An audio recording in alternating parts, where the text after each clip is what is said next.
صرف چند دیواریں ہی بچیں۔ واقعہ معراج تک یہ مسجد ایسے ہی رہی۔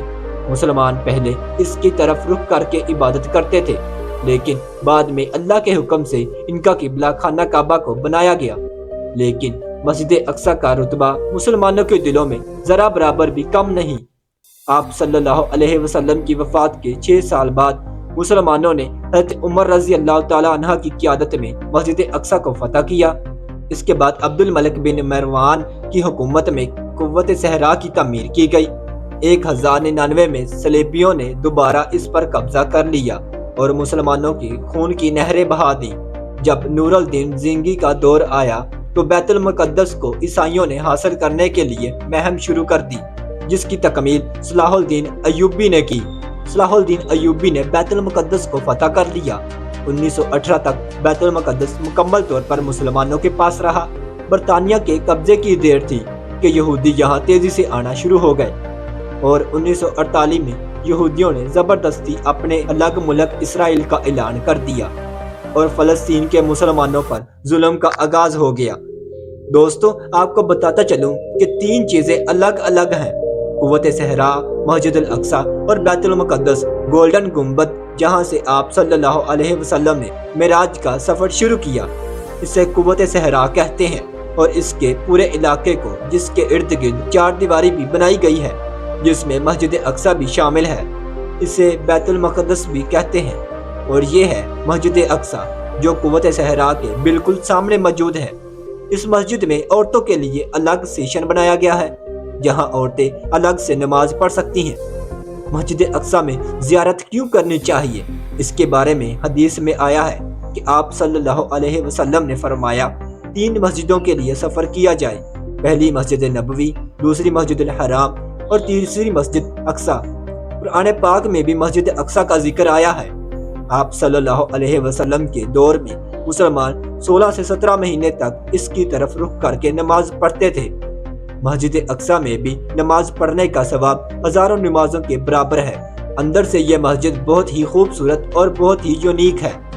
اس مسجد کے نیچے بیسمنٹ میں قدیم مسجد الاقصی یعنی پرانی مسجد الاقصی بھی موجود ہے، جس کی سیڑھیاں باہر کی طرف سے نیچے جاتی ہیں۔ یہ حصہ سب سے پرانا ہے۔ یہاں پر آ کر لوگ نماز نفل بھی ادا کرتے ہیں، اور اس جگہ پر بچوں کو قرآن پاک بھی پڑھایا جاتا ہے۔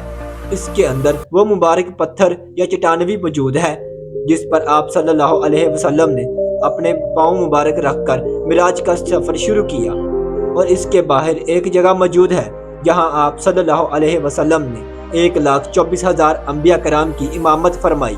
یہاں پر امامت فرمانے کے بعد آپ صلی اللہ علیہ وسلم قوت صحرا کی چٹان پر تشریف لے گئے۔ قوت صحرا کے اندر 3 مسلح موجود ہیں۔ یہ وہی جگہ ہے جہاں آپ صلی اللہ علیہ وسلم نے قدم رکھے تھے اور آسمانوں پر سفر شروع ہوا۔ چٹان کے نیچے بھی جگہ موجود ہے جہاں لوگ 2 رکعت نماز بھی پڑھتے ہیں۔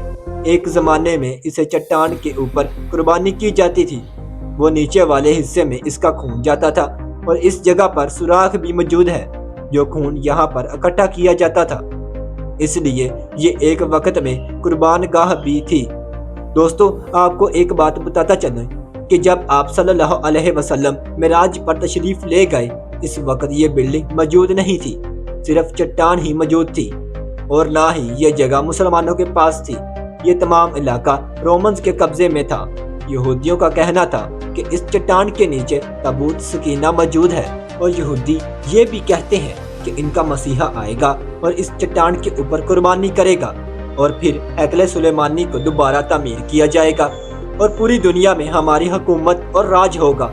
اسی وجہ سے یہودیوں کے لیے قوت صحرا بہت اہمیت رکھتا ہے۔ مسلمانوں کے نزدیک یہ جگہ کی اہمیت آپ صلی اللہ علیہ وسلم کے معراج پر جانے کی وجہ سے ہے۔ دوستو، اب بات کرتے ہیں مسجد اقصی کی صورتحال کے بارے میں۔ حالیہ دنوں میں اسرائیلی فوج نے مسجد اقصی میں داخل ہو کر فلسطینی نمازیوں پر حملہ کر دیا، اور اس کارروائی کے دوران 350 سے زائد فلسطینیوں کو گرفتار کیا گیا، جن میں خواتین بھی شامل تھیں۔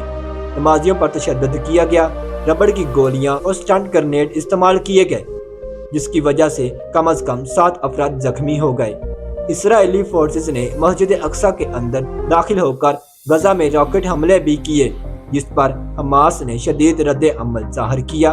عالمی سطح پر سعودی عرب اور اردن نے اس حملے کی مذمت کی اور فلسطینی صدر محمود عباس نے اسے مقدس مقامات کی بے حرمتی قرار دیا۔ میری دعا ہے کہ اللہ تعالیٰ ان تمام مسلم ممالک کے حکمرانوں کو ہدایت نصیب فرمائے جو اسرائیل کے حق میں بولتے ہیں، اور ہم تمام مسلمانوں کو، خاص طور پر ہمارے حکمرانوں کو، فلسطین کے حق میں کھڑا ہونے کی ہدایت نصیب فرمائے، اور جو بھی ہماری پیاری مسجد اقصیٰ کو نقصان پہنچانے کی کوشش کرے اللہ تعالیٰ اسے غرق کرے، آمین ثم آمین۔ تو محترم ناظرین، یہ تھی ہماری مسجد اقصیٰ کے اوپر ایک چھوٹی سی ڈاکومنٹری۔